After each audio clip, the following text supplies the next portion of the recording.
The Mayo Experience. Mayo Experience. Mayo Experience. Mayo Experience. Experience. Welcome to the Pat Mayo Experience, presented by DraftKings 2021 Fantasy Football Overall Rankings, the way too early edition of this.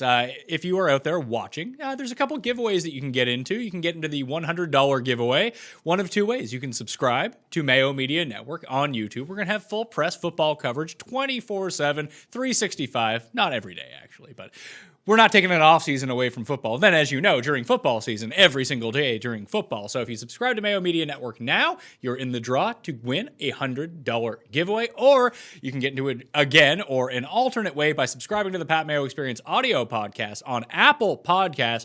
Leave a 5-star review on Apple Podcasts, something you enjoy about this show. Leave your Twitter handle or email address so I know it's you, and you'll be in that draw. We're announcing the winners on Monday's Pat Mayo Experience. So tune in to that show. Joining me from theathletic.com, he just released his paywalled 2021 fantasy football rankings. It is Jake Ciely at All In Kid. Did you find it was hard to do? Honestly, it wasn't hard until I got to the 40s and the running backs and the wide receivers, because now once you get down there, you're already in split backfields and shared, this is the number 2, number 3 job for the wide receivers. And then you're trying to project and think, all right, who's the free agents? Are they going to come back? If they don't come back, what the rookies are going to do. And I didn't include rookies yet, obviously, but at the top, I didn't have a lot of trouble. The interesting thing, and I don't know if you did too, is found this out as well, Pat, is running back. Like we always talk about wide receiver being that giant tier in the 20s, like tons of guys you could make the case for being wide receiver 20 all the way down to 35-ish. I found that with running back 9 through 19, at least in my ranks, I was like, if you want to put 19 at 9, which was Antonio Gibson for me, not number 19, and if you want to flip that entire list, I'm okay with it. I haven't seen a tier that big at running back in a long time. Well, what I want to do is construct these rankings with you. Again, these are way too early, and then you have someone like Aaron Jones who may or may not be on the Packers next year. So you have to take that in consideration too. These will get updated. You don't need to use this as a steadfast cheat sheet for when drafts roll around in September. I'm not going to lie to you about that. But it's fun to talk about to see where the people are actually going at the moment. Or if you were doing a draft today, how would you actually rate these guys? And then more information will come out. They'll add another running back. They'll draft a rookie. Those guys will go up. We all know how this ends up playing out. Like even someone like Michael Thomas. How severely affected are he and Alvin Kamara if Drew Brees ends up retiring? Taysom Hill is the starter. We don't know who is the starter. How do you approach those guys? So that's going to be all factored into this. What I want to know after you smash the like button in the comment section, who's your number 2 overall fantasy running back, assuming Christian McCaffrey is not your number 1. So I guess if you have a different number 1 than Christian McCaffrey, that is the name that you can leave down there if you'd like. Remember to sub to the channel, by the way. If not, who is your number 2 this year? But before we get into any of that, Jake, I want to go back and look at this year's ADP of how people were on average draft position drafting going into the year. So here's the top 10 for the season. Christian McCaffrey, number 1, Saquon, Ezekiel Elliott, Delvin Cook, Derrick Henry. Those were your top 5. Alvin Kamara, Clyde Edwards-Helaire, Josh Jacobs, Michael Thomas, Joe Mixon was the back end of the top 10. Only Michael Thomas in the top of the receivers. Then it goes Chubb, Jones, Miles Sanders, Patrick Mahomes, Devontae Adams. Should have drafted Devontae Adams higher than that. Austin Eckler, Kenyon Drake, Tyreek Hill, Lamar Jackson, Julio Jones. That's the overall top 20. Bad year. Like if you got your first and second round picks right, you probably won your championship. Yeah, as you're reading off those names, I was thinking about it. And outside of maybe Zeke, but you can, again, his injury. What I'm going to say is outside of injuries, nobody in that range really killed you. We're not at least close to their draft capital. The only one like Zeke, but he lost Dak, and through Dak's first 5 games, he was a top 5 running back, and he was putting up 15 plus every single game. Eckler got hurt. Thomas got hurt, missed time. I mean, you can go down the list. Joe Mixon at the end of the season, Joe Mixon was going fine. I think that outside of injuries, it wasn't that bad. It's just there was a lot of injuries in the first 2 rounds this year, or related injuries. Yeah, there was something that impacted him, but obviously if you drafted Christian McCaffrey, you weren't super satisfied with the output that he had, although he averaged almost 30 fantasy points per game in the 3 games that he actually ended up playing because he's Christian McCaffrey. So health is a huge factor, especially with no OTAs and no preseason. It seemed to be more pronounced near the top this year, especially the guys that touch the ball a lot. Like if you had just taken Derrick Henry and then Devontae Adams and or Travis Kelce in the second round, I'm guessing you won, right? You're probably in a really good spot if you did that. The Adams pick alone would have really helped because you probably ended up with basically not even Henry, just healthy running back. It could have been Kamara. It could have been Dalvin Cook. He was further up, but even Aaron Jones was fine. And, I don't love Aaron Jones mostly because of just the volatility game to game. And outside of that 40-point game, I don't think he hit 20, but maybe 2 or 3 more times. But even if you had Aaron Jones, if basically you paired him up with Devontae Adams or Kelce and avoided Michael Thomas or avoided Kenny Golladay, I know he was later in the second round, but if you avoided a landmine there, yeah, there's no doubt that you were at least in the chase, if not in the title game. The only 2 legit busts from the top 10, I would say, were Clyde Edwards-Helaire and Josh Jacobs. I wasn't taking Jacobs that high, but I was most certainly taking Edwards-Helaire that high. Miles Sanders is another one at number 13. He missed some time, but he just wasn't very good overall, even when he played that. I actually had a team with a combination of Clyde Edwards-Helaire and Miles Sanders as my first 2 picks. Fortunately, I was able to pick up James Robinson to help mitigate it a little bit, but let's just say that one didn't bring me home the money. No, the funny thing was too is, and if anybody has been with us, and I say us as in you and me doing your videos for a while, is they know what happened is I went from being the high guy on Edwards-Helaire to I had 0 shares of him because by the time I was drafting in a lot of my leagues, it was at the end of August and I wasn't paying that mid first round price for him. So I have 0 shares of Edwards-Helaire this past season. So I made out, but I will say when you said bust, yes, and the end of the season, he was a bust overall, but until they traded for Le'Veon Bell, he was a fringe RB1. He was producing the 11th, 12th best fantasy production for running backs. It wasn't top 5, 6 running back like some people thought might happen because of the Brian Westbrook talk and there was no competition with no Damian Williams. But it wasn't that bad until they traded for Le'Veon Bell or picked up Le'Veon. It was a trader. I got the medicine in my head. I don't remember if it was a trade or they just picked him up. They signed him after he was cut by the Jets. He was released. Yeah. Okay. So either way, once Le'Veon Bell. Do you think that there's a lesson to be learned about that sort of hype train around a rookie? Because we've seen it work out before, but he was going on average the 7th overall pick, and it felt like you had to take him there because everyone wanted him somewhere. And like you said, when he was going in the late second round, very early when draft started, good price. Like that's fine. And you can afford to have that guy not come through for you. But once he starts going over proven commodities, especially proven tight ends, proven wide receivers, whether it be a Devontae Adams. Hell, he was going ahead of Michael Thomas, who had a bad year, but he got hurt for most of the year. And then Kelce, who I feel like it's funny because you and I always have this conversation in the preseason, and I always ask, like, why isn't Travis Kelce a top 5 player? Because the positional value that he presents, and I mean, injuries can always screw this up, like we saw with George Kittle this year, but Kelce has been the number 1 wide receiver for like 5, or number 1 tight end for like 5 straight years. He would be on average wide receiver number 4, I think it is, if you just made him a wide receiver. Like that value alone at that position, which is a complete crapshoot, does add extra value. Like piling up on Travis Kelce for the past few years very, very early and then have people snicker at you in draft rooms turns out to be a really good idea. And I'm wagering that when people release their rankings for this year, Kelsey's going to be like 5 or 6. And yeah, we had that same conversation, and that's too high for me. I don't mind taking him at the turn in the second round.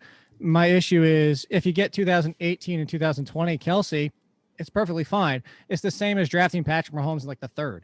If he's the guy that has been this guy, sure. But 2019 was a great season. It was an amazing season. However, 0.1 fewer points per game for Kittle. And if you took him in the first round, it's the lost return on value for your draft capital. And it's also what you give up by passing on a running back or a wide receiver. So I'm never going to fault somebody. If you want to take Kelce 5th, if you want to take him 3rd because you only like 2 running backs and then you want to take him, or like Adams, maybe so he's 4th. If you want to take him there, I'm not going to fault you for it. You just, what it comes down to, and this is what I just try to make clear, it comes down to he has to do what he just did. If it's anything less, and he still plays 16 games, but it's 2019 16 games, it's going to hurt a little bit. I mean, you can still get through it, and it might not be bad, but it's going to hurt a little bit. But to go back to Edwards-Helaire too, because you said, was there anything to be learned before you went to the Kelce part? I think that why I brought up that he was okay before Bell came in is because you look at Kareem Hunt as a rookie. And yes, there was an injury that opened things up, but once the injury opened things up, there was the same situation as Edwards-Helaire just for an injury versus the player sitting out in Damian Williams. So Nick Chubb's rookie season was pretty damn good. Saquon Barkley and Ezekiel Elliott were top 5 running backs as rookies. So they can hit in the right situation. I think what we learned from this is that if Edwards-Helaire never saw Le'Veon Bell, he probably would have finished as like RB 10 through 12, somewhere in there. The price still got too high. And that's where it is. It's just understanding, similar to the stock market, when you need to jump off the hype train, because Najee Harris, if he ends up on the Steelers, I said he's going to be an RB1. Like that type of situation where he's the bell cow is what you need to look for. Edwards-Helaire was never going to be a true bell cow. Maybe that's the trap we fell into with Edwards-Helaire, is he's not a Barkley. He's not a Zeke where it's going to be 20 touches every single game. I will push back a little on the Travis Kelce example. Yes, this year was better than the other years, but even if you got 2018, 2017, 2019 performance of him, there is something to, if he doesn't get hurt, the consistency that you can pencil him in as tight end 1 or 1B if Kittle ends up staying healthy the entire year. Those two guys, by and large, are so much higher up on the food chain at tight end than everyone else. And I know Waller really pressed it on late and ended up averaging 14 points per game, which was still 3 points less per game than Kelce, which is just insane to think about. But let's normalize everyone. Right. I don't think that Waller has that good of a season again. Let's say he drops down to like 12 points per game. Kelce drops back to like 14 or 15 points per game, and Kittle gets elevated once again up to 13, 14, 15 points per game. Just having the lock in at that position, and this is where I disagree with it with someone like Mahomes, is that you can find the other quarterback who can rival those guys. Now, you have the Patrick Mahomes outlier 50 touchdown season. That's pretty difficult to replicate. What Travis Kelce just did is, not to say that he's going to do it again, but him hitting 90% of what he just did is definitely a likely outcome for what happens to him next season. And if we look at the quarterback position, it's like everyone who chased Lamar Jackson this year, is that I did a video last year where I participated in your guys' Flex League draft, and I missed out on a bunch of guys early. I got Kelce where I want him. I think I went with Michael Thomas and Kelce as my first 2 picks, so hit one, missed on the other.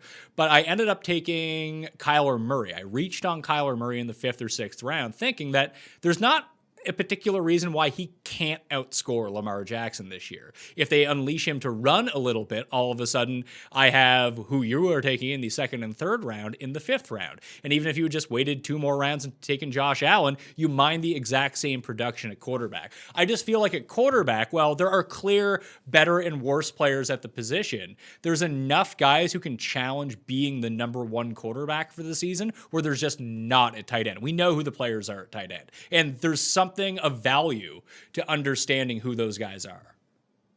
And I 100% agree. So let me clarify in case people are confused. It's not so much Kelce on its own. It's just if I'm drafting, and I would have done it. We did a way too early mock draft in the middle of December, and I was going to take Kittle with my 2nd round pick. It's more so I'm not taking Kelce because I can take Kittle. That's why. So if you're in a spot where, let's say, you're drafting on the 1-2 turn, you're not going to get Kittle in the 3rd round, obviously. So if you want to take Kelce, go for it. Or even 10, 11, 12, that pick. But if you're at the 4th, 5th, 6th, that's where I'm going to say, I'm still going running back.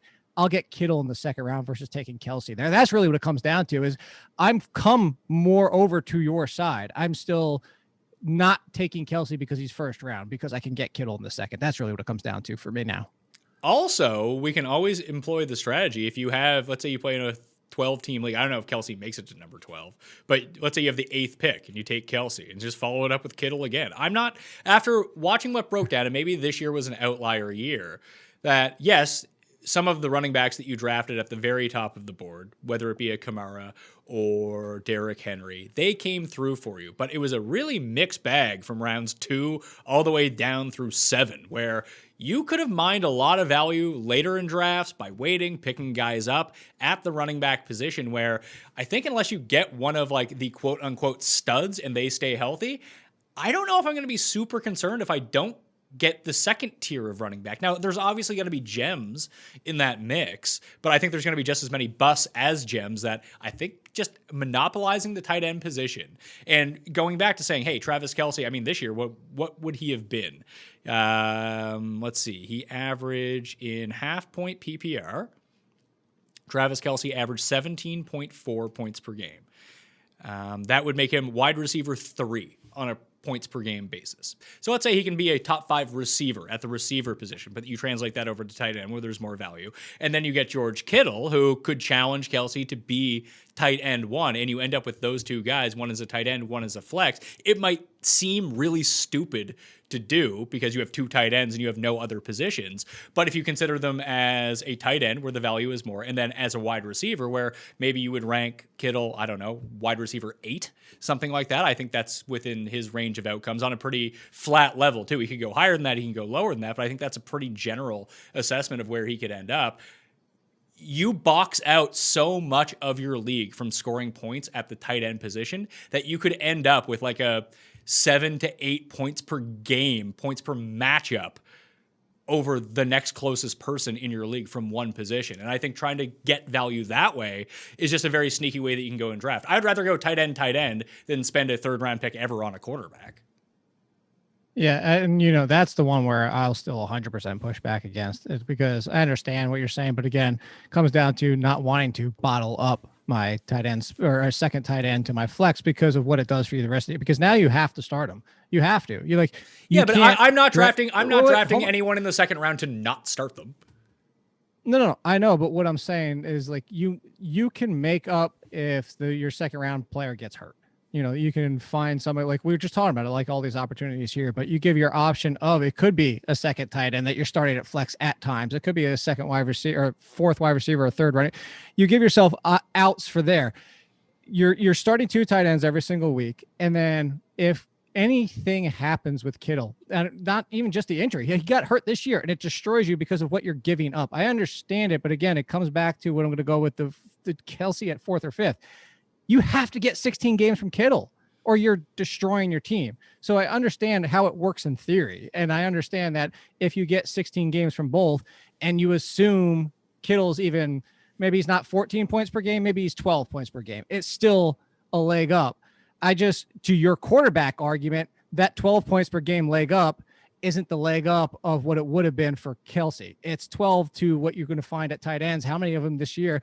Not a lot, but had 10 points per game, 11 points per game, that 10 to 11 range. There's enough where that's not the big drop off, let alone you might have a running back or wide receiver who's averaging more than they are that you ended up with because you got a draft day value like a Corey Davis or something like that. So again, you could do whatever the hell you want. I think the biggest argument here, Pat, is what we take away from this is that it really helps you construct the team how you want to, is if you just play damn auction and stop with snake drafts.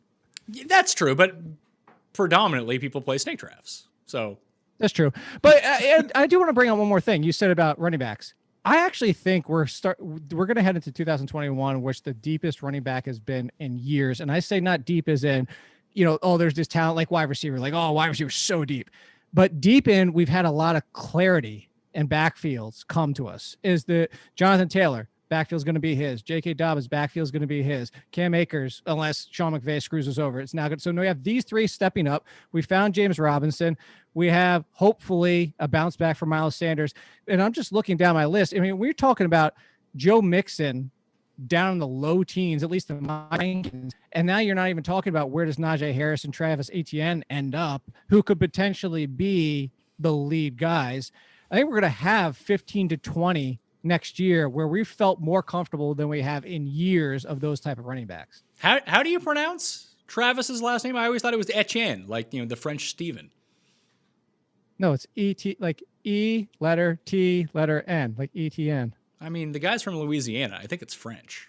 I think that's just the Americanization of people not saying. Well, I mean, we could find out afterwards. Like, what was JJ Arcega-Whiteside, who never corrected anybody, and then Marquez Valdez-Scantling. Well, we'll find out. I'll do the same thing I did when I looked up Tariq Cohen to find out if it was Tarek or Tariq, and just find his mom. His mom pronounced it on a YouTube show, and that's where I found it. So I'll look it up. But I'm almost positive everybody says ETN. I mean, I've watched the games; they call him ETN. Yeah, no, I understand that, but just being from Louisiana, where there's a a much higher French percentage in the United States than anywhere else. You Etienne. just love doing a French accent. Etienne meaning Stephen, but in French, so Travis Stephen. That's what I'm going with. Old All right, Stevie. so no, I just pulled it up. Travis Etienne pronunciation Etienne, so not Etienne. Etienne. Etienne. Yeah, Etienne. is that what you were saying? Well, yeah, it's Travis Etienne. So Is how you would say it en français. dash EH-TEE-EN. So Etienne, not Etienne. Yeah. So There you go. We found out. So there we go. I don't see an accent grave or an accent aigu dans les noms, but I'm just going to assume it's French because he's from Louisiana. And it's a French name. Hey, you want to talk about that? I just pulled up a little. So all the coaches are calling him Etienne. There's an article, GreenvilleOnline.com, about Clemson. 3 things you may not know about Travis Etienne. The coaches have called him Etienne. However, back in Louisiana, the predominant pronunciation is Chen. There we go. So they pronounce it the French way where he's from, but the rest of the country can't figure that out. Well, I think we just need to ask him. But if we had a combine, I don't get to go to the combine this year. I'm so upset. I would do that. That would be my question for him. While everybody's asking him questions about, like, what does he like about his position, I'm just going to be like, dude, how do you pronounce your last name? Seriously? Yeah, you give me the proper pronunciation. He's probably a good guy, so he'd be like, oh, just say it however you want, which I hate. No one should ever do that with their name. Tell people how you want your name to be pronounced. That's tip 1 from Pat Mayo. I'm not going to be out here. Wait. I'm not going by Pat Mew. I found January 11, 2020. Jennings native and Clemson running back Travis Etienne gives a not so definitive answer on how to pronounce his name. Says the correct way is Etn, but folks at home say Etienne. Yeah, the way it's So supposed he to, says the way it's himself supposed says to be Etienne. pronounced. But he's embracing the Etn. He's embracing the American. So we're going to call him Etn. So you can call him Etienne. So it's just going to be like one of these things that every time I hear it, it's going to be like nails on a chalkboard. Just like whenever I hear an American say the word foyer, and it just drives me insane. Really?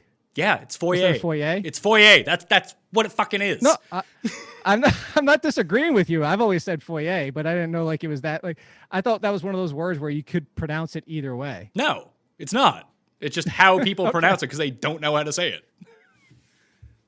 it. There's very few things You never that drive got this riled up about my last name. I never got this riled up about your last name. Yeah. Your last never name. upset that people mispronounce my last name all the time. Who mispronounces your last name?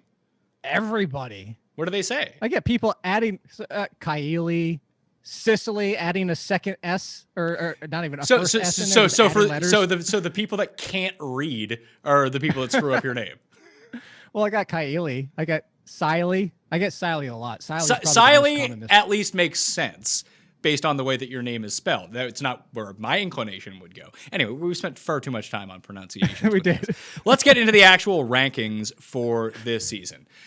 Christian McCaffrey is number 1, right? Like I'll hear arguments that he's not.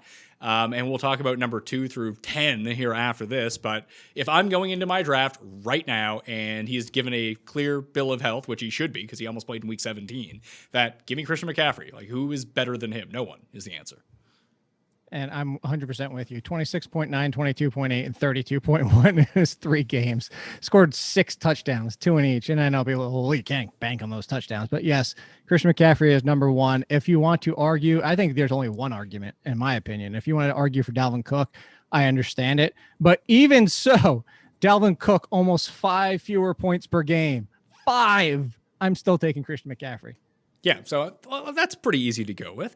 So you say Dalvin Cook is number 2. I don't necessarily have a problem with that whatsoever. I think he fits the best skill set of what you would want out of a top 3 running back. He's going to get all the goal line work. He's going to get the majority of the carries, and he's going to receive out of the backfield. That's the troika of what you want from your top-end fantasy running back. So who else fits that bill?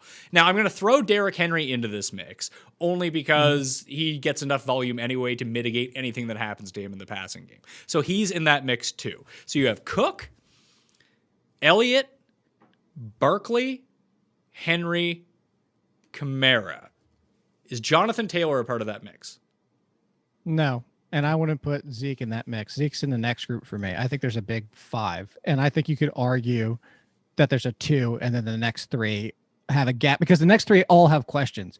Derrick Henry has the question of you're going to get all the people 370 carries, and all this workload. Doesn't he get that every year? You know that. Well, no, I know, but people talk about this. This the whole Zeke argument. As you get to the point, like all that work is going to kill him. It's just going to pile up, and it's going to really take. The guy's a freak of nature. Like he's 6'4", 300 pounds. Not I'm exaggerating, but he's a different specimen. The biggest concern I had about him coming out of college was that you get him in the backfield before he gets going. And that's the only way you can stop him, which you've seen some teams limit him that way. But that's, I mean, now we're like nitpicking somebody who should be in this conversation. Kamara, I do think deserves to be here. The concern you have, obviously, if Winston is the quarterback, it's a stark drop off from the percentage of passes that go from Drew Brees to the running back position to Jameis Winston, who's about 17%. Drew Brees was about 25%. So that's a big difference right there. Even Taysom Hill, we saw in those first two games, didn't pass as much. He got him in that fourth game or the third or fourth game. But either way, that's your concern with Kamara. And then the Barkley concern, obviously, is the health, coming off a torn ACL and now 2 injuries in a row. Although, for nobody pushing back on Dalvin Cook, and I'm not saying you, I see nobody pushing back on Dalvin Cook being number 2. The guy hasn't played 16 games yet. 4 seasons, hasn't played 16 games.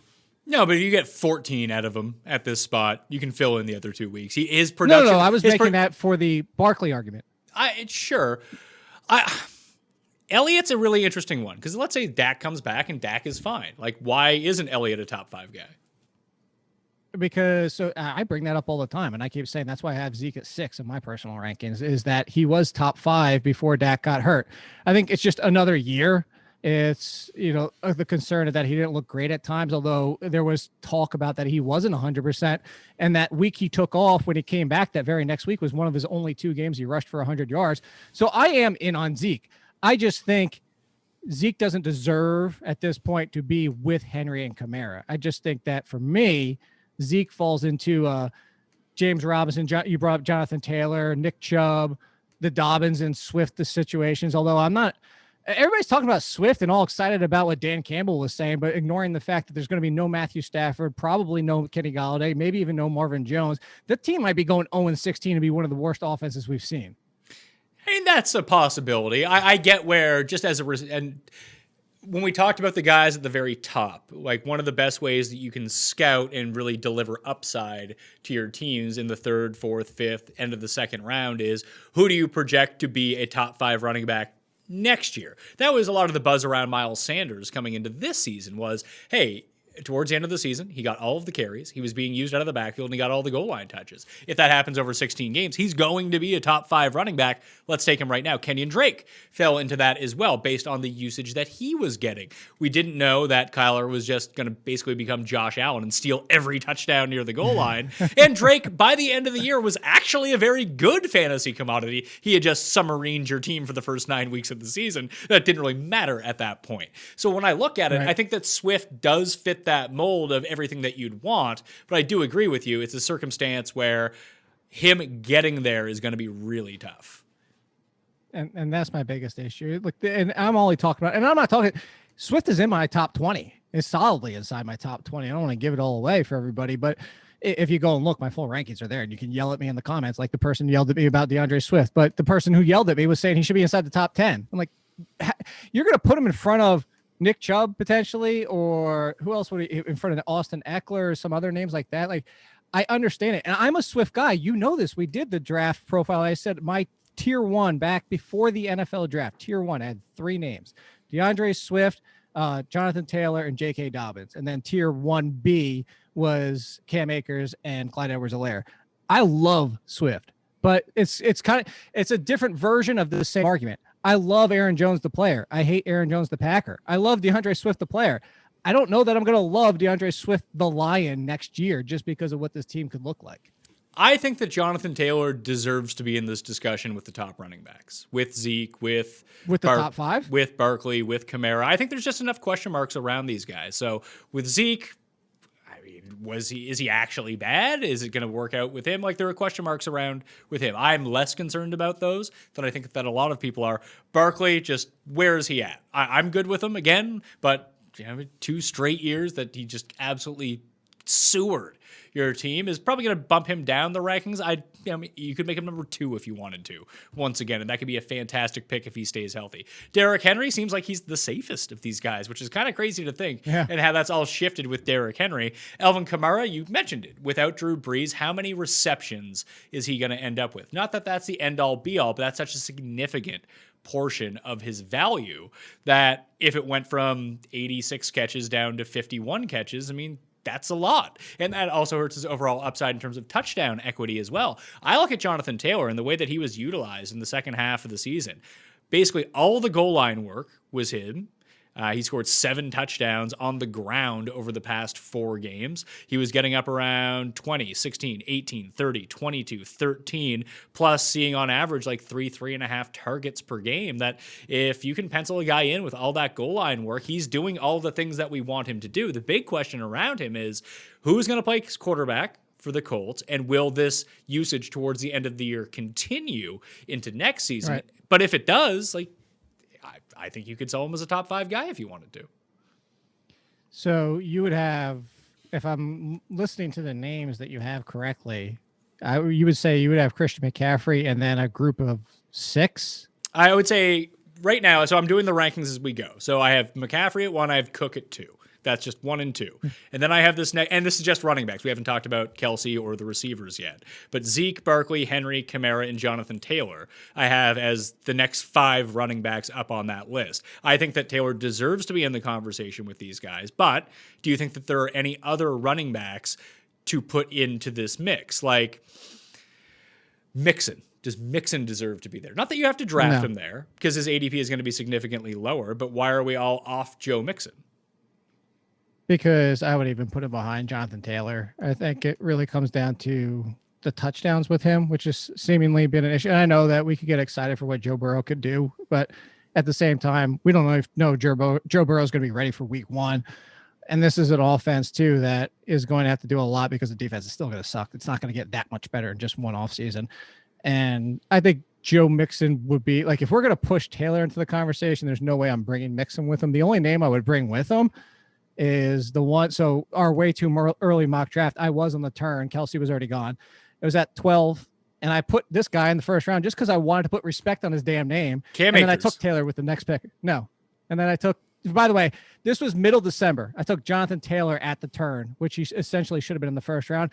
He's not going to make it to the turn at this point. This was before even those final 3 games. So that's why. But I put James Robinson in the first round because I think James Robinson is, just like Jonathan Taylor, is going to be an explosive offense, is a true bell cow because he's involved in the passing game. He doesn't come off the field. Like, he's got more passing upside than Jonathan Taylor does. Or receiving upside would be the better word to say. But I think that James Robinson, Jonathan Taylor, if we're pulling 2 names into this group, those would be the 2. Okay. I can get behind that. How do you think Lawrence, so this one works one of 2 ways with Taylor and with James Robinson. Do we think that, presuming the Jags take Trevor Lawrence, that he's going to not necessarily be like a check down king, but will his rushing affect James Robinson? Do we run into effect like we do with Devin Singletary, where Lawrence rushes for touchdowns instead of James Robinson, which could hurt his fantasy upside? And with Jonathan Taylor, with no more Phillip Rivers, who's the dump off king, that maybe he sees a bit of regression in the receiving game, or that means we see more Taylor and less Nyheim Hines. No, I think that with the James Robinson situation, I think Trevor Lawrence is just a good thing for him. I mean, look, I'm pull up his numbers right now. ETN in his 3 seasons at Clemson, he got 24 rushing touchdowns in 2018. So let's even throw that one out. Let's even say, it's just anomaly.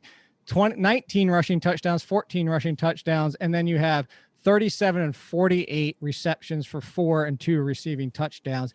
He's going to be involved. That's because James Robinson. And I think James Robinson's a more complete back than Etienne, who's more like Clyde Edwards-Helaire, I think, in that facet where I don't want to see him getting 20 plus touches every single week just because I have legitimate concern. Like, does he? Alvin Kamara would be a better comparison possibly for him. But I say that Trevor Lawrence is going to make that offense great, including James Robinson. So no, I'm not concerned about that. And for Jonathan Taylor, we saw Nyheim Hines. I think what we just saw is that Jonathan Taylor should have been used more in the passing game. But I'm going to, and this isn't be like, oh, I had him on my podcast, but like when I had Brian McFadden on, we were talking about the rookies, and this was at the middle of the season. And we initially started the conversation by talking about Antonio Brown. I was like, hey, you used to play with him. What do you think? Blah, blah, blah. And he called it to a T. He said, expect Antonio Brown to start to look like something in December. And what he drew as the comparison was saying, look, that it took Rob Gronkowski 5 or 6 weeks, and look at all these rookies that are not just taking half the season, but potentially longer, because no preseason matters. Like, these players can complain about not wanting to do it, and we have all this argument about the preseason, but no preseason, especially for rookies, does matter for rookie running backs and picking up a playbook. So that's why seeing Jonathan Taylor, what he was able to do in the second half and down the stretch, I'm not concerned about losing too much in the passing game. Okay. Do we worry about a coaching change in Jacksonville changes their mindset and how they run their offense? Because a new quarterback comes in, that's one thing. If you have a coach who's been in place, the skill sets aren't incredibly different, then you can expect somewhat of a similar game plan. When you think of something like Jacksonville, new quarterback, new coaching staff, new offensive coordinator, that maybe they just try to run their offense differently. I want to weigh some pros with cons here and how we're trying to develop these rankings. No, there's no cons, because Urban Meyer knows how to do it. And you're going to get the most out of Lawrence, the most out of Robinson, Chark, and that it wouldn't even be those three. Like, those three, not even inkling of a concern for me. It would be after that. Like, do they try to get more out of Conley again? Is it Keelan Cole? Do they have Colin Johnson with 2 L's step up? Is it maybe he the guy? So I think it's more of who's the fourth guy. I think that's more than anything. The big three, and I'll call them that big three of the Jacksonville Jaguars, that I have zero concern with what they're putting together. Okay, so I want to stick with running backs just a little bit more. So I think that's a decent tier. Henry, Elliott, Barkley, Kamara, Jonathan Taylor, James Robinson. I'll put them in some sort of order here in a second, depending on where they end up shaking down. I'm leaning Henry just because of the safety that goes along with him. I know what I'm getting, and I do value that, where I think that there are either health question marks, role question marks, can they do it again, consistency question marks with some of the other guys. So when we think about this next tier down, there's a bunch of running backs, like you mentioned. I think that Antonio Gibson, Cam Akers, DeAndre Swift, and David Montgomery, I don't like that at all. So I'm just going to have him buried down. But I think those 4 are worth mentioning. Then you have Clyde Edwards-Helaire, Joe Mixon, Josh Jacobs, Aaron Jones. Who else do I got here? Nick Chubb, Miles Sanders, Austin Eckler, Kenyon Drake, if he's going to still stick around. I think all of those guys are in that tier too. And depending on what San Francisco does with its backfield, maybe Raheem Mostert as well. Yeah. Did you mention Antonio Gibson? Yeah. He was the first name I mentioned, him and Akers. Like, why, if we see what shook down towards the end of the season for the Rams, why isn't Akers in that conversation with the Robinsons and Taylors? Because Sean McVay. And so for me, again, where our tiers are different a little bit, I so far already have an additional tier to yours. I have a little bit more of a separation. But in the Eckler, Chubb, Akers, Swift, Montgomery maybe, but that's put him at the low end. But Gibson, all those names you just mentioned, and Dobbins, I do think Akers deserves to be there. My only concern with Akers of him being as a high-end RB2 and not quite an RB1 is because I don't trust Sean McVay, and I don't trust the offense led by Jared Goff to have consistency. And it's more so like Darrell Henderson missed a lot of time, and I'm not trying to be a Darrell Henderson mark here and continue to pound the table for him. It's just what we've seen from McVay, unless he's down to 1.5 options. And I say half because Malcolm Brown wasn't even 100% down the stretch. It seems he always wants 2 guys involved, no matter what. So if you told me Akers was going to get that same usage that Jonathan Taylor was seeing and he was seeing at the end of the season, Akers is too low. Akers would deserve to be inside the top 10 conversation. I just don't know if we're going to get that from Sean McVay. So that's my only concern with him. It could definitely be too low. But this was the group I was talking about. This is the group I'm talking about, like Aaron Jones, if he gets the hell away from the Packers and ends up on a team that wants to give him 20 touches every single week and some consistency. You could say him, you could say Gibson, Swift, Sanders, all these names that you just said. This is a giant group of about 8 or 9 running backs where maybe next year, your strategy about tight end, your strategy next year is tight end, running back, tight end, first round, maybe even wide receiver, but skip the 3rd, maybe even 4th round of running backs and just take like that back end of this group of maybe Miles Sanders and Joe Mixon in the late 4th, 5th round. So you wouldn't elevate Akers into that tier that I just had. Would you elevate Gibson up there? Because again, I'm trying to mine the 20 touches, receiving game, goal line work. It seems like Gibson can do that. We talked about Swift, but we don't love that offense. So maybe he's like the homeless man's version of that type of player. Montgomery would be that guy, but Cohen is coming back and he put up his stat. I mean, we talked about David Montgomery on this show as a trade target in week 8. Be like, look at this schedule to end the year. Like, you want to have David Montgomery on your team. So when he doesn't have the world's easiest schedule, what does he look like? That's not to take anything away from David Montgomery. It just makes me a little bit pensive.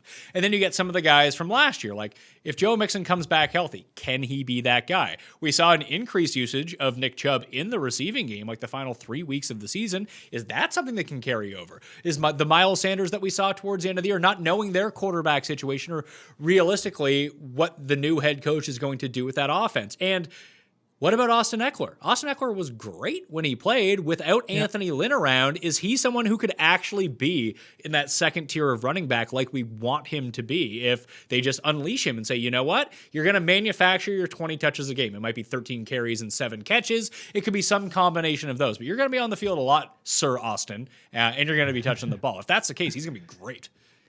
Oh, and I'm an Austin Eckler guy. I have him at 10 in my rankings, mostly because he was 14th in fantasy points per game. And that includes Chris Carson was just barely in front of him because one of those games also includes a game where Eckler got hurt in the game. So I'd take him over Chris Carson. Josh Jacobs was just in front of him barely, and I would take him over Josh Jacobs. Myles Gaskin is in front of him, which I would take over Myles Gaskin. So now you've put him all the way up at RB10 just by that in points per game, and the guys I would still take behind him. So I am an Austin Eckler fan.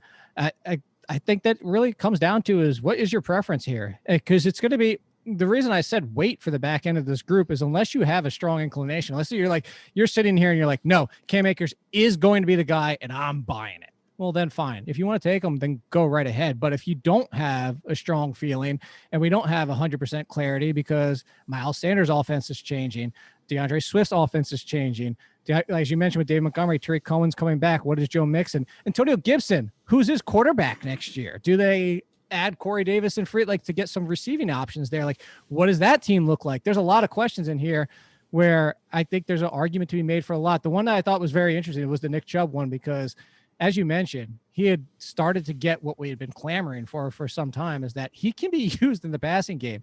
And Kareem Hunt kind of fell to the wayside. If Nick Chubb is going to see that kind of work, maybe Nick Chubb is the one that also deserves to be in that first group.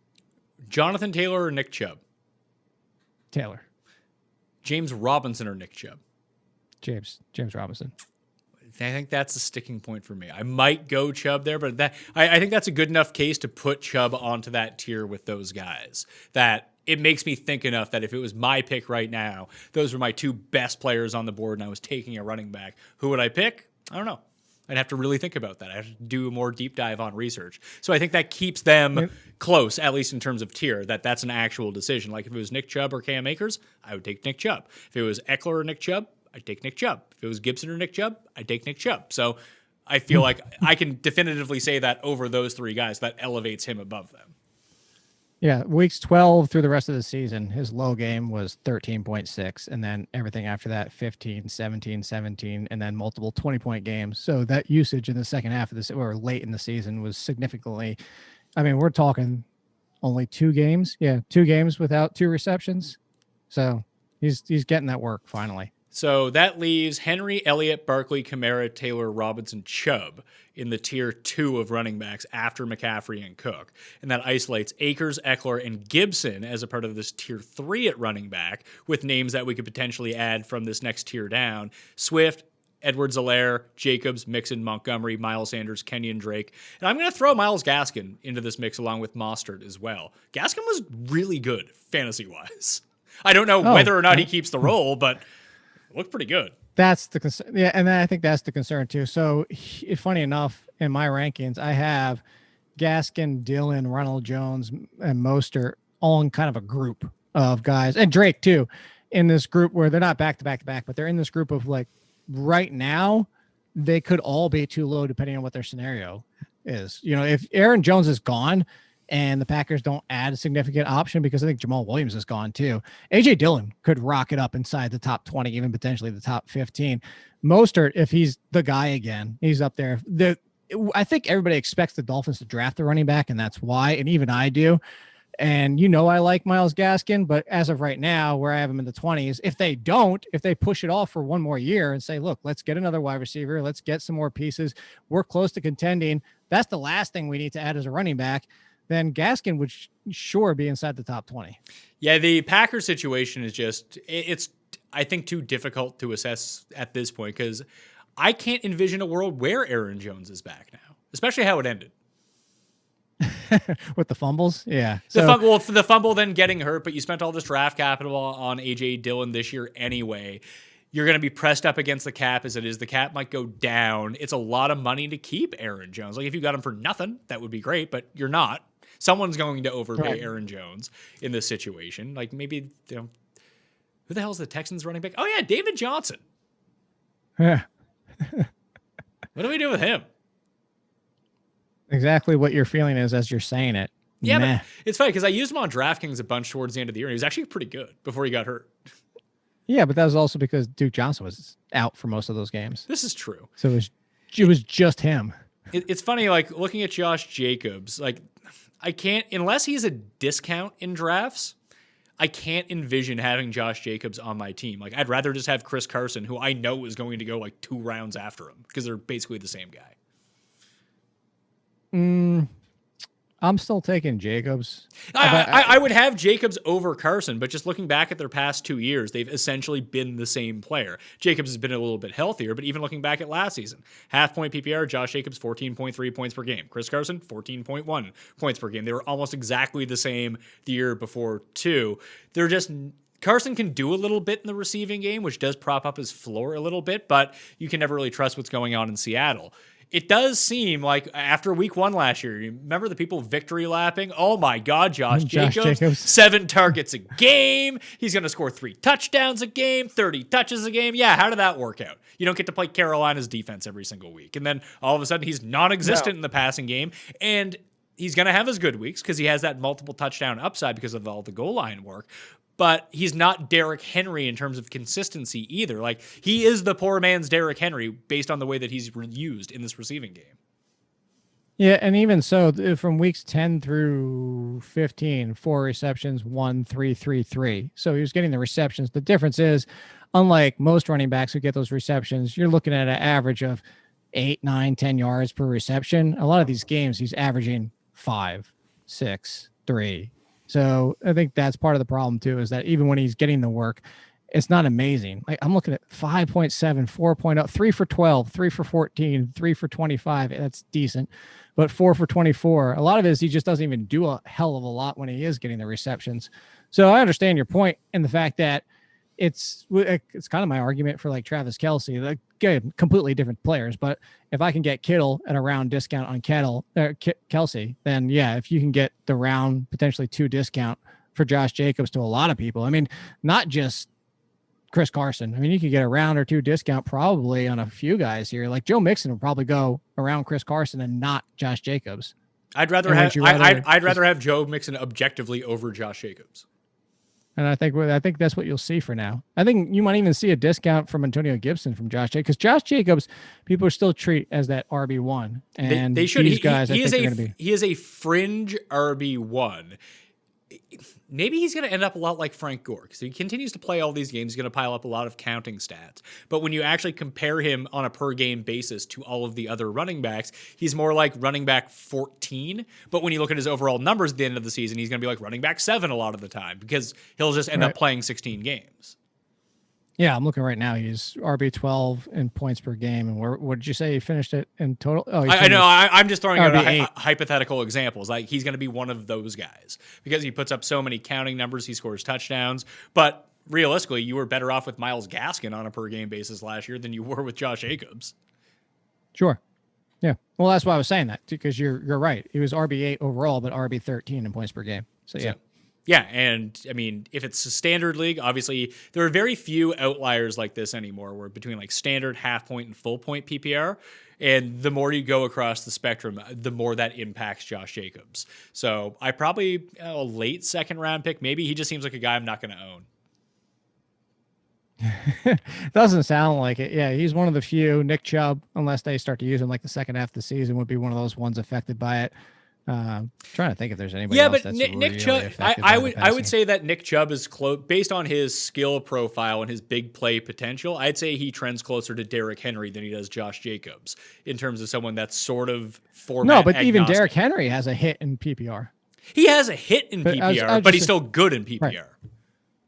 Right.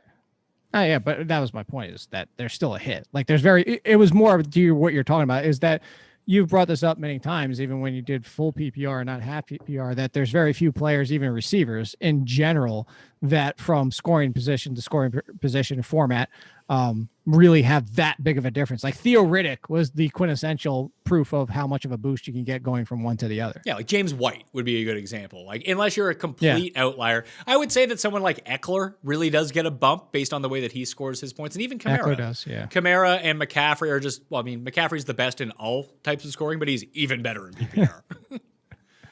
He was. Interesting. Or Naeem Hines, there's another one. Yeah. McKissick finished as a top 25 running back. McKissick's my guy, man. Love McKissick.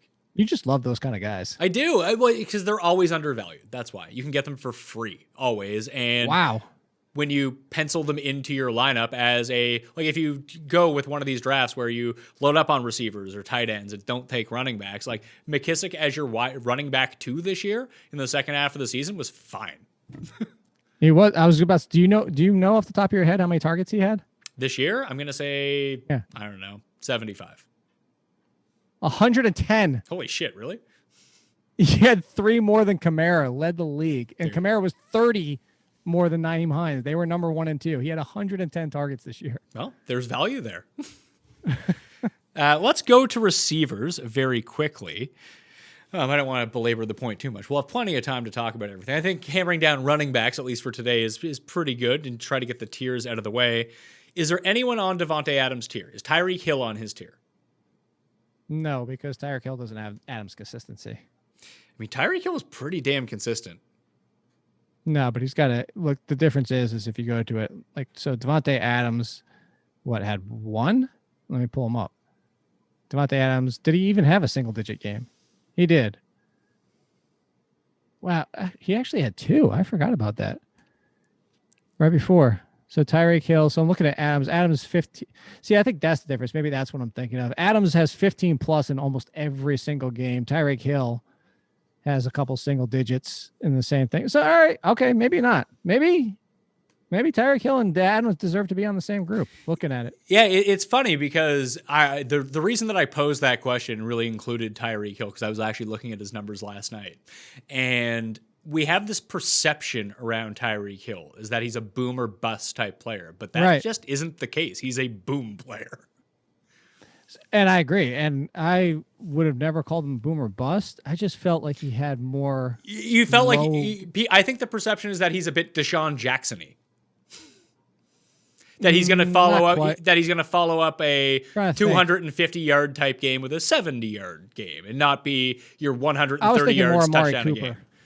Yeah, but I feel like that is actually kind of bared itself out over the years. That he's going to let you down 5 times a year, like really badly. Right, and that's what I was thinking. It's like I feel like Amari Cooper with Dak, where he was only letting you down 3, 4, maybe 5 times, where before Dak he was letting you down half the season, and that's why I hesitated to say Deshaun Jackson, because Deshaun Jackson was about half the season. So yes, in any case, I didn't realize the game-to-game consistency was as good as it was. So yeah, I think Adams and Hill, and to be honest, if Drew Brees was returning and not retiring, I would have given Michael Thomas one more chance, because he just wasn't healthy this almost the entire year. But not knowing, honestly, Jameis Winston's the quarterback. Michael Thomas could get right back on this tier. I agree. I don't know. I think that it's Adams and then Hill. You could go Hill Adams if you wanted to. And I actually think that wide receiver 3 is Diggs. I have Diggs as wide receiver 3. I actually have Michael Thomas as 6. See, it wouldn't shock me. But I think that is sort of the tier. Like those top 3 guys, Adams, Hill, and Diggs, I think are the tier. I mean, if you wanted to make the case that Diggs is the wide receiver one, I mean, you can point to stats and argue that as much as you want. The problem is when we look at who finished at the top this year, let's just go look at it. Fantasy points per game. They're 1, 2, and 3. So that's, I mean, do you just want to go by last year's leaderboard and project it out? Probably not, because that's not how it turns out. Adams was wide receiver 2 off the board. Hill was wide receiver number 5 or 6 off the board, I think. And then Diggs was like 24 or something like that. So he made a giant leap. The rest of the top 10 points per game, Adams, Hill, Diggs, Ridley, AJ Brown, Will Fuller, Adam Thielen, DeAndre Hopkins, Justin Jefferson, DK Metcalf, Keenan Allen, Tyler Lockett, Mike Evans, Julio Jones, Allen Robinson. Allen Robinson's a free agent, so we don't know where he's going to end up going. But he's not going anywhere. But if we look at the overall ADP by wide receivers last year, we locate. Come on, load up for me here. All right, thanks. Okay. Thomas, Adams, Hill, Julio, Hopkins, Godwin, Golladay, Evans, Thielen, Beckham at number 10, Amari Cooper, Calvin Ridley, Juju, Allen Robinson, AJ Brown. So it wasn't actually all that far off, to tell you the truth. There was a couple of guys who got hurt and were complete busts, but everyone kind of finished up where they should be. The biggest outlier is Diggs. And that was just such a question about Josh Allen. And you and I believe, had him a lot higher rank than that. And yeah, so maybe, I mean, you shouldn't just copy paste rankings from last year or look at the scoring from last year, but it seemed like the industry was pretty sharp on wide receivers as a whole. And I think it's going to be very similar for next year. I mean, a lot of those names you were mentioning, you know, I don't even look at that in points per game, but actually your first 5, not to give away to give away the goose or whatever the saying is, but that top 5 was my top 5. And I wasn't even doing that intentionally on points per game, but my top 5 is Adams, Hill, Diggs, Ridley, AJ Brown. I put Michael Thomas there. The one, and he's not inside the top 10, but the one that I wanted to bring up because of a points per game situation, Deontay Johnson's healthy games. He got hurt in one, he played through an injury, and then hurt a different body part, his back, another one, and then played and got hurt early in the game against the Ravens. Or was that the game that he came back? Whatever it is, 3 hurt games. If you take those out, and I don't want to take them out, but again, he didn't even play full games in any of those. If you take those 3 out, he was wide receiver 5 in fantasy points per game with all the drops, with all the, oh my God, he can't catch anything.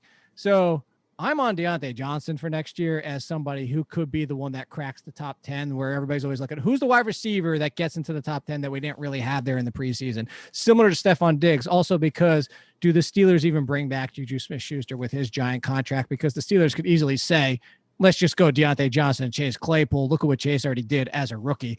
Those are big too. And if that's the case, I mean, Chase Claypool is going to be inside probably my top 20, and Deontay Johnson will be pushing wide receiver 1 status for me. Do we think that Ben is coming back? Because if Ben's not there, then it's a completely different story, I feel. I agree with you, and I think it's going to be interesting to see how that plays out. You know, there's ways where what they did and maneuvered with their coaches, some ties to still keep Ben there, but the recent hire makes you wonder if they're going to change the offense, and at this point, does he want to go through a whole new offensive change and scheme overhaul at this point?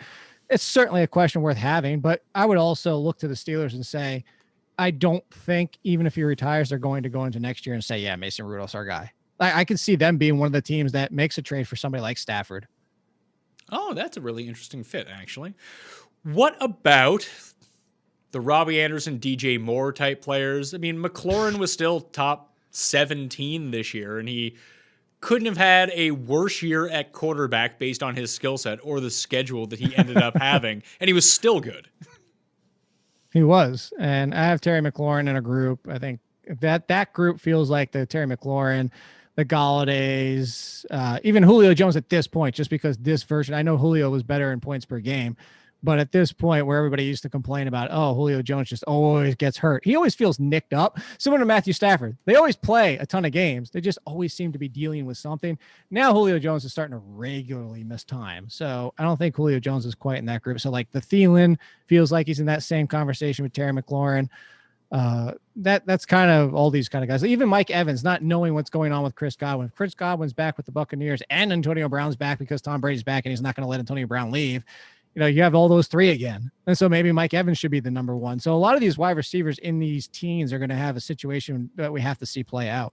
And DeAndre Hopkins is probably in there too. I was down on Hopkins coming into the year. I think I had him at number 8 at wide receiver. And all of my fears about the inconsistency that could develop in that offense kind of came the last 6 weeks of the season, where he had like 2 really big games and then 4 games that were like, this is not what I want out of my wide receiver 1. And I think like 8 to 10 is probably where you should have him. I know he looks so good at the beginning of the year, and he's going to have these weeks where it's like, how could you not have him number 1 at receiver? But this offense is so spread out from week to week, and it does concentrate around him. But unlike all of the other like top tier receivers that we talk about, he has games where they just decide not to go his way, and it's really confusing. And it's really frustrating. Yeah, I would put him in the next group. He wouldn't be in that tier with the AJ Brown and Calvin Ridley, even if you extended that tier to talk about more players.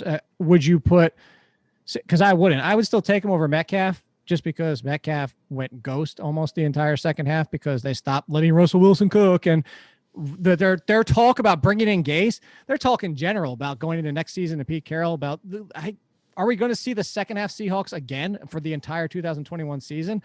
The problem is if you, unless you unleash Russell Wilson like you saw in the first half, which just seems baffling why they don't, Metcalf is going to be tough to even have inside the top 10. I mean, look at that second half. It's awful. Look, 12. Well, actually, no, that's even second half is starting with 3.8, 12, 22, 10, 15, 6, 8, 4. Like that's just, I'm taking Hopkins. I'm taking Justin Jefferson. I'm taking Allen Robinson. I do think Allen Robinson's back. I don't think the Bears are going to let him go because they can franchise him, and the Bears aren't going to look and say, oh, we're fine with Anthony Miller and Darnell Mooney.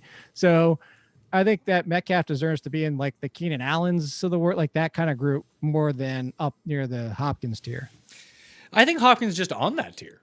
Like, I think Adam Thielen's a part of that tier. Justin Jefferson, Michael Thomas. They're all in the same tier? Yeah, I think so. I mean, I can work to separate them a little bit later on, but I think that like even Keenan Allen, maybe he's a bit above that with AJ Brown. I'm not sure. I'd really have to kind of press myself with that one, but I think that there's potential, so much upside with a lot of those type of guys, all these volume. You either have the consistent volume type guys or just the high scoring type wide receivers in terms of touchdowns, like Metcalf. And Adam Thielen's one of those guys. I would feel like Justin Jefferson is the safer option for receptions and yardage, but Thielen, they love using in the red zone. They do, but he's also getting up there in age a little bit too. What is Adam Thielen now? 32, 3? He doesn't have all the miles on him like a lot of these guys who are 30. He doesn't have Julio. I mean, that's true too. Him. That is true, but he also hasn't played 16 games in 3 years or 2 years. I mean, you're going to be hard pressed to find anyone who's played 16 games each of the past 3 years. No, that's a fair argument. I just agreeing with the fact that he's in this tier and not. Despite the fact he finished top 10, we're not putting him in that tier up near the top, is what I'm saying. Is there any breakthrough guy like we haven't talked about a single Cowboys receiver, but assuming Dak is back, like you can make a case for all 3 of them inside the top 25. I think Cooper deserves to be there. I don't like Amari Cooper, but when Dak's been healthy, Amari Cooper has been almost a wide receiver 1, even with his off game. Like, what's the difference between a healthy Dak? What's the difference between Cooper and Allen Robinson or DK Metcalf? There's not really any difference there. For a breakthrough, I'm going to put it on my guy is Charknado out there. Dude, DJ Chark, Trevor Lawrence all day long, because Chark, one of the best at air yards per reception. Trevor Lawrence, one of the best at yards per completion. And he's going to come in, and I think Chark could be another that I could see slip inside to finally to get that wide receiver 1 status, which he wasn't that far off from getting as a player if it was for anything happening at that quarter. You want to talk about Terry McLaurin, miserable quarterback position. DJ Chark definitely had that in spades. I'm trying to think of the other guys. Higgins and Boyd, presumably without AJ Green and Joe Burrow back. Will Fuller on a points per game basis was so good, but we don't know where Watson's going to be. If Watson goes to the Jets, do you look at Crowder? Do you look at Mims? What about the San Francisco guys? Both were injured all season long and had no quarterback. Let's say they stick with Jimmy G, or they get Matt Ryan, or whatever happens in San Francisco, and Debo and Ayuk are both healthy. Like, those sound like pretty capable options. Yeah. And I would take Ayuk. I think Ayuk is going to be inside the top 15 or top 25 next year, because what I said about Ayuk coming out of college is I thought the draft capital for what they brought in for him was interesting, because I thought he replicates a lot what Debo does. And, as a Debo fan too, but the one thing that I think does better than Debo is play outside better than Debo does. So if you told me who's going to be the number one, well, essentially the number two, because Kittle is the number one, I think Ayuk is going to be the number one wide receiver for the 49ers. So I would take Ayuk before I took Debo. Tight ends, is Kittle on the same tier as Kelsey? Yeah, yes. But if you want to say he's on a tier of his own, I wouldn't complain about it. Like it's almost it. We talked about this on our podcast. It almost feels like Kelsey round 1, Kittle round 2, Darren Waller round 3. That's what it kind of feels like. I mean, I could see that, but if Kittle's healthy, he is just as good as if Kittle's healthy, he's just as good as Kelsey. I think maybe he's as good as Kelsey 2019. Sure, which would be the 11th overall pick or something. I think that you can make a case for Kittle being healthy would be a fringe first round pick. No, because in 2019 he averaged 13.9 and Kelsey was 14. That would put you at wide receiver 12 and 13. Yes, but again, So that's why. But you're playing them at tight end, which it doesn't matter where they finish at wide receiver. What's the difference between them? And that was a year where Andrews and Waller were both good, which probably isn't going to replicate itself. You rarely see that many. No, we're saying Go ahead. We're saying two different things. I'm saying so. I agree he's on the tier if Kelsey takes a step back. We differ at the tight end, the debate of whether or not you want to construct your team. I'm agreeing on the fact that like Kelsey's down year was 2019, 2018 and 2020 were significantly better. We're talking about 18, 19, 20 points per game. So at Kelsey's best, he's a clear tier of his own. At Kelsey's worst, he's on the tier with Kittle. That's what I'm saying. So that's why I think they're almost separated. Sure. I would guess that all things being equal, that Travis Kelce doesn't set the receiving record for a tight end again and maybe regresses just a little bit, even if it's 7% of his overall numbers, which would still make him tight end number one. It would put him on a tier closer to Kittle. I think it's more the case that Kittle, I could end up seeing being the better pick because he'll be just more undervalued than Kelce will. Right. And they probably shouldn't. They're probably a lot closer together than maybe people will have them ranked or draft them. Yeah. That's where I'm getting at it with it. So, all right. So let's build. Would you say? I was gonna say Waller and Andrews are the next group. I'd say it's probably just Waller, and that's it. It's probably just Waller, and I might even go Hawk. And I guess without Stafford, it's hard to tell. But like, I don't like Hark Andrews. He drops far too many passes, and it makes me mad. I think that's part of why. Like, I think you're going to get value from Andrews next year from what happened this past season, because if you look at it too, weeks 11 through 16, he came back around. It was 18-10, 15-10, and double digits in 4 straight. I think he's the victim of the Deontay Johnson, and similar to like Eric Ebron, like he drops and never catches the ball. That's the perception. But when you talk about it, look at the game inconsistency between Waller and Andrews and tell me where the difference is. Like if I gave you no name and just showed you the box scores of both, you would think they're the same player. Maybe. I think that Waller is more on a tier of his own, and he's closer to the Andrews tier than the Kelce and Kittle tier. But I would have Andrews. 20-point games. What's that? Sorry? Because he gets the 20-point games. Yeah, he has that higher upside. And even towards the second half of the season, like there's a credible case to be made that both of these guys are potentially the number ones on their team, almost like Kittle is in their respective offenses. But with Waller, and this is if Derek Carr continues to be their quarterback, that he just runs the proper routes for Derek Carr. And just on a week-to-week like floor basis in terms of receptions and yardage, I would elevate that a little bit higher. I think that Andrews probably ends up scoring more touchdowns, which keeps him kind of close. But Waller is more of the player that I prefer because if he does score, he goes absolutely off in those circumstances where you rarely see like the 7 for 70, no touchdown games from Andrews. It's either a big game or it's like 4 for 24, and hopefully he ends up scoring 2 touchdowns in those games to get you by. I would think that Andrews is closer to like Hawkinson and Tunyon, and to a lesser extent, Goddard and Logan Thomas. Logan Thomas is sort of like the homeless man's Waller. I'm actually worried about Logan Thomas next year. I do have him inside my top 10, but there's one is, again, we don't know the quarterback situation. And then I wonder if we're going to get a little bit of the Higbee effect of that nice run, but what is he over a full season? And what is this team going to look like next year? Where I'm a little hesitant on Logan Thomas going back to back. That's fair. Like Hunter Henry will probably go after Logan Thomas in drafts. I would take a credible roll of the dice in the 10th round on Hunter Henry and just hope that this new offense figures Well, we it don't out. know. I We don't assume know he'll where be back. Hunter Henry might be. I think he'll be back. I'm trying to think. You got Blake Jarwin coming back from injury too. Oh, yeah. I totally forgot about him. And we'll have, oh my God, what's his name? I guess it doesn't really. CJ Secret of the Uzma probably doesn't really count, does he? No, they might even address that position. But there's a lot, in this group that I was doing and looking at it too. You have the second year from Komet. You have Irv Smith finally with no Kyle Rudolph. Fant. I have Fant a lot higher. I think that you finally get some clarity with Sutton being able to balance that offense now and get some attention away from Fant, like you saw at the beginning of the season. If there's no Corey Davis, I was going to say, I hate Jonnu because you can never get a third receiving option in that game. But if they don't bring Corey Davis, which I don't expect them to, because I think Corey Davis is going to get overpaid by some team. I think somebody's going to give him like 4 years, 70, or 5 years, 85 or something like that. They're not bringing him back. And now if you're down to A.J. Brown and Jonnu Smith, Jonnu could have the season everybody wanted him to have this year.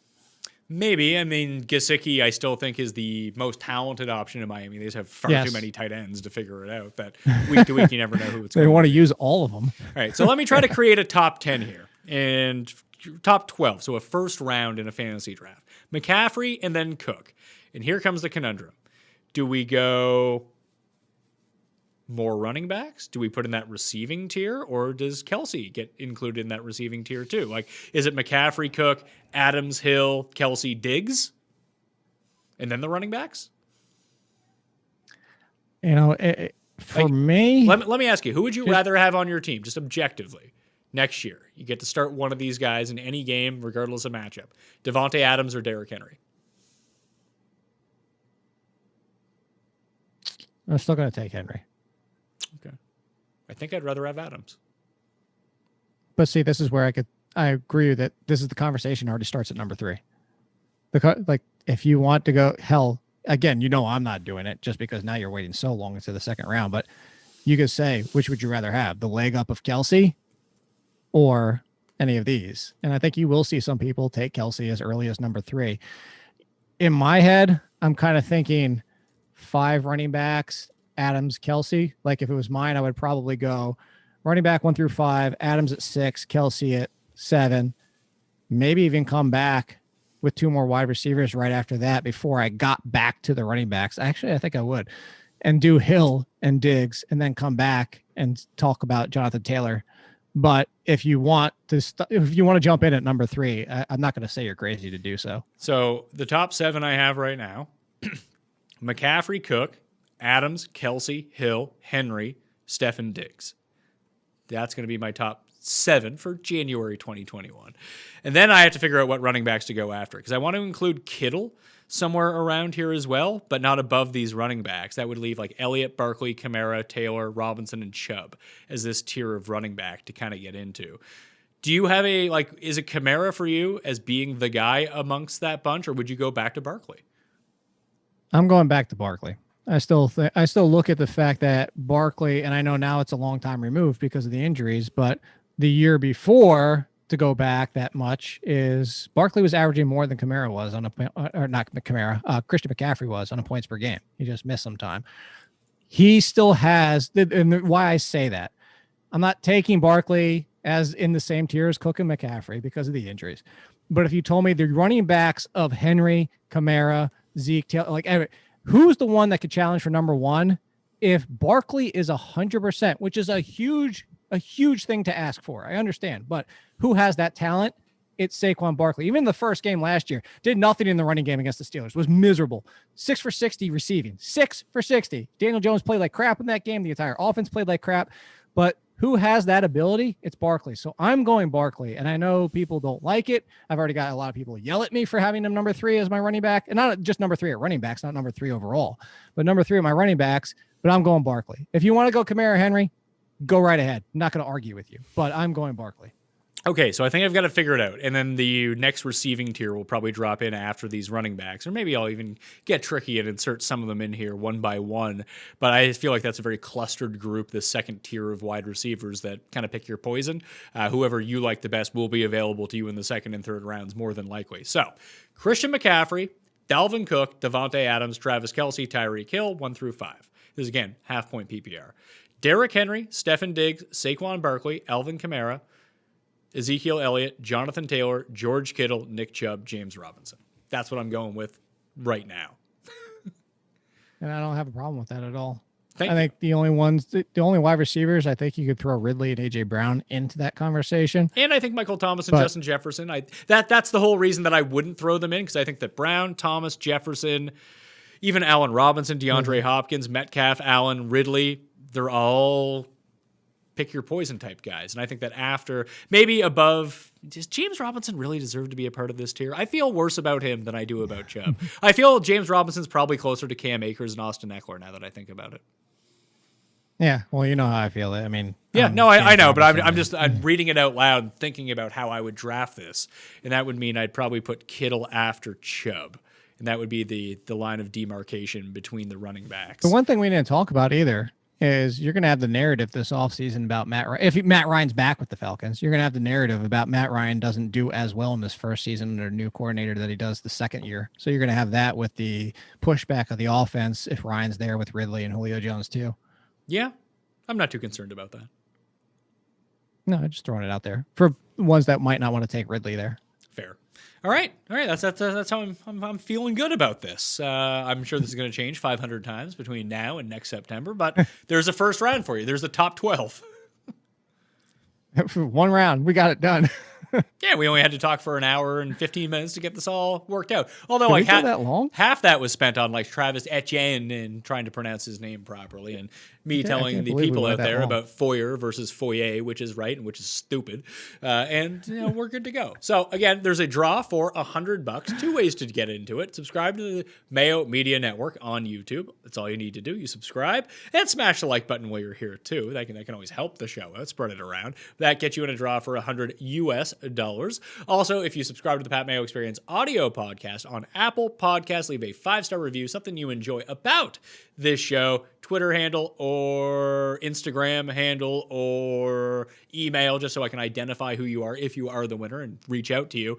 You leave that 5-star review up there. Along with that, you'll be in a draw for $100 as well. Winners announced on Monday's Pat Mayo Experience. Jake, how often are you going to update your football rankings?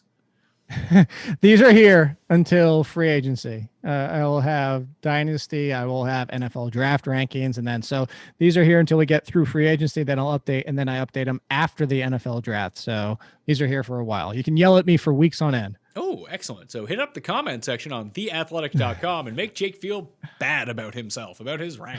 That's what comment sections are for. Anyway, I'm Pat Mayo. You can follow me on Twitter at ThePME. Check out all my work up on DKNation.com and over at FTNDaily.com for more in-depth analysis on the DraftKings side of things. I'm Pat Mayo. Thank you all for watching. I'll see you next time. Pat Mayo Experience! Experience!